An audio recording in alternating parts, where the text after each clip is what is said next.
You know, in the world of IVF, timing is literally everything. And one of the biggest questions you're going to face is when to transfer an embryo. Should it be on day 3, or is it better to wait until day 5? It's a huge decision, so let's jump in and break down what it all really means.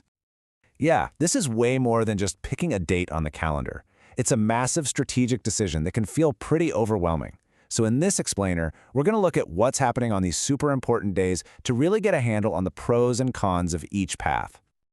Okay, so it all kicks off with this absolutely incredible, super fast-paced journey. From the second of fertilization, that little embryo is in a full-on race of development. By just day 2, it's already divided into a few cells. And then we hit day 3, which is a really important milestone.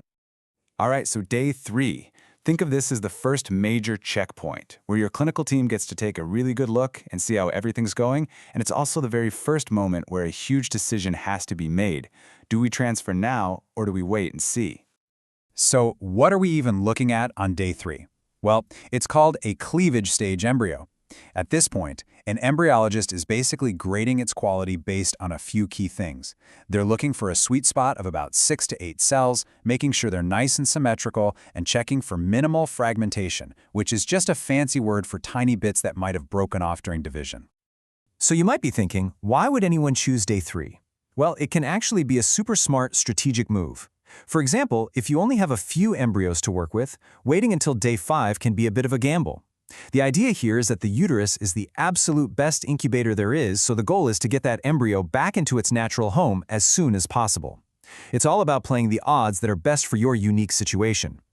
But what if, right? What if there's another way to play this? What if we decide to wait and give those embryos a couple more days in the lab to see which ones are the true champions, the ones that really have what it takes to keep on growing? And that's what leads us to the next stop on this journey, holding out until day 5. This lets the embryos reach a much more advanced stage of development, which is called the blastocyst stage. And let me tell you, it's a huge test of their strength and potential. I mean, a blastocyst is a total developmental superstar. It's not just a little ball of cells anymore, oh no. It's already started to differentiate into 2 very specific parts. You've got the inner cell mass, which is going to become the fetus, and the trophic derm, which forms the placenta. Any embryo that makes it this far has already passed a massive biological test. All right, let's do this. We've got our 2 contenders lined up, the day 3 cleavage stage embryo versus the day 5 blastocyst. Let's put them head-to-head and really see how they stack up against each other. Okay, so this table really lays it all out. On day 3, we have a simple structure of cells. It gives us some good information, but it doesn't tell us the whole story. By day 5, wow, you've got this complex, specialized structure. And this is the key, selection. Waiting until day 5 is like a survival of the fittest competition in the lab, which is a big reason why the success rate for each transfer tends to be higher. And this chart, this really paints a clear picture. You can see that for women under 35, the data shows that the live birth rate per transfer is quite a bit higher when a day 5 blastocyst is transferred. This is a huge reason why so many clinics prefer to wait if they can. It gives them the best shot at picking the single best embryo with the highest chance of success. Okay, so after all that, you're probably thinking, just tell me the winner. Is it day 3 or day 5? And, well, it might be tempting to just point at that chart and call it a day, but the real story, it's a little more complicated than that.